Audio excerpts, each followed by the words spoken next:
Remember, we'll be following up all these stories over on Sky Sports News as Chelsea prepare for their Club World Cup and are dealt some bad news by UEFA for financial irregularities. Stay with us here on Sky Sports News. We'll round up all the sports news next.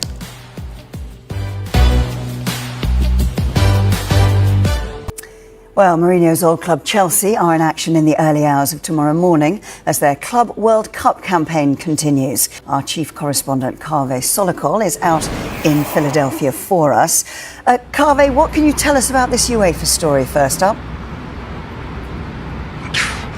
Well, I hope you're sitting comfortably. You may need a degree in accountancy to understand all this. But basically what's happened is that Chelsea have been fined 31 million euros by UEFA for breaking their financial rules. Now that can increase to 91 million euros if Chelsea miss financial targets which have been set for them by UEFA. So this 31 million euro fine is made up of a 20 million euro fine for breaking UEFA's financial monitoring rules, and that could go up by another £60 million if over the next 4 years Chelsea miss the targets which have been set by UEFA. Also, Chelsea have been fined 11 million euros for breaking UEFA's squad cost rules. Those rules basically say that clubs can only spend a maximum of 80% of their revenue on transfers and player wages, and UEFA say that Chelsea have broken those rules and they've gone over the permitted 80%. UEFA say Chelsea have spent between 80 and 90% of their revenue on transfers and player wages.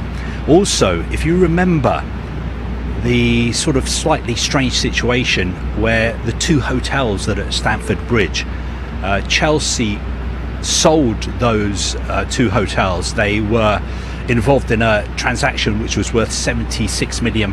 Basically what happened is that they were sold by one subsidiary of Chelsea's holding company to another subsidiary of Chelsea's holding company. That meant that Chelsea could bank an extra £76 million in revenue, which obviously helps them when they're trying to comply with financial fair play rules and PSR rules.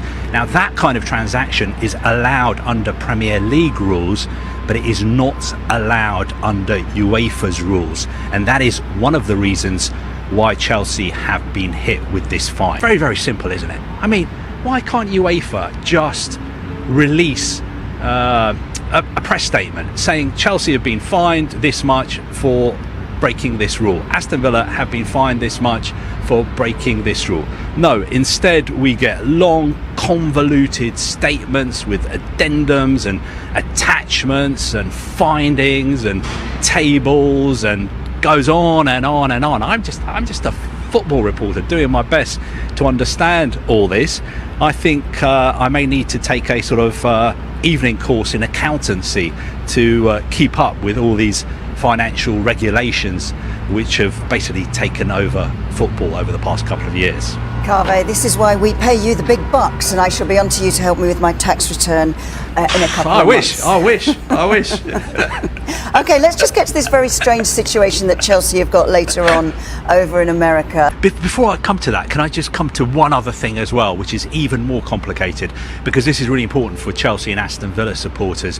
Is there a possibility that they could also be under a transfer embargo from UEFA? Now, I've been trying to get my head around this, read everything that UEFA have released, and there is a possibility that Chelsea and Aston Villa will be limited from registering players for UEFA competitions going forward, because in one of the releases from UEFA today, and I'll just read it out to you so you can get your head around it, it says that both Chelsea and Aston Villa have agreed to be subject to sporting restrictions which may mean that they won't be able to register any new players on their A list for UEFA club competitions.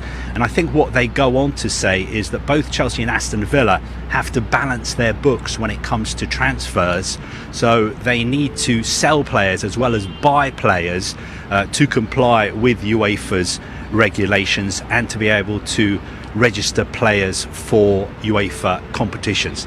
So I hope I answered that as well. Now, getting back to your question about Estevão, this is a really strange situation because one of Palmeiras' best players is this incredible young Brazilian player called Estevão.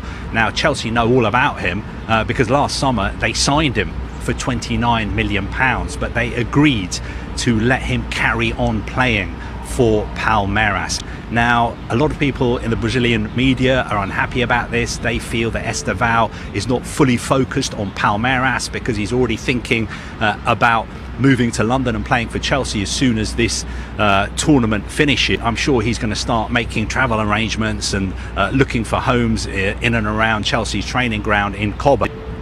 Kaveh, thanks very much. Producer Johnny says thanks for ruining his rundown. Sorry about that. With Jamie Gitten's impending arrival, Chelsea will have 13 contracted forwards going into the new season.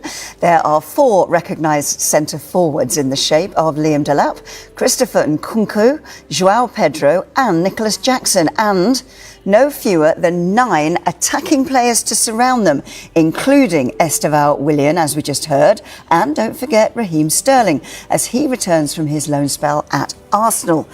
Gosh only knows what the squad is going to look like by September's deadline.